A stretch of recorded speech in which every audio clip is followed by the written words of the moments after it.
America और Iran के बीच deal की खबर आई तो दुनिया के कई हिस्सों में इसे राहत की खबर बन गया।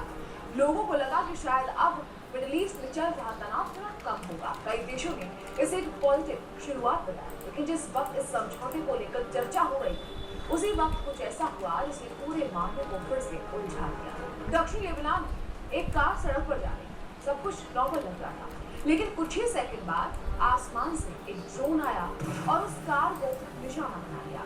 हमला इतना सटीक था कि कार पूरी तरह तबाह हो गई और उसमें मौजूद ड्राइवर भी मर गए। रिपोर्ट्स के मुताबिक ये हमला इजराइल ने किया और सबसे बड़ी बात यह है कि सीज़फायर के ऐलान के बाद इसे इजराइल का पहला बड़ा हमला माना जा रहा है।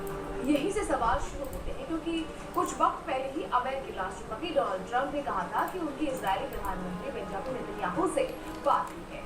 ट्रंप का कहना था कि हालात को और नहीं बिगड़ने दिया जाएगा और लेबनान पर नए हमले नहीं होंगे। लेकिन ट्रंप के इस बयान के कुछ वक्त बाद ही लेबनान में ड्रोन हमला हो जाता है।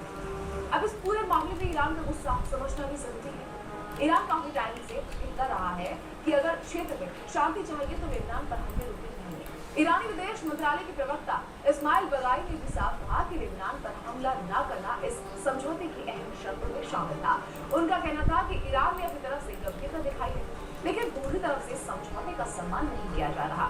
हालांकि जब उनसे पूछा गया कि क्या समझौते में इजराइल की दक्षिणी लेबनान से वापसी का भी जिक्र था, तो उन्होंने सीधे जवाब देने से बचते हुए सिर्फ इतना कहा कि समझौते में लेबनान का कई बार जिक्र किया गया है और सभी मोर्चों पर लड़ाई खत्म करने की बात कही गई है। वही खबर है कि नेतन्याहू इस पूरे समझौते पर बयान देने वाले हैं।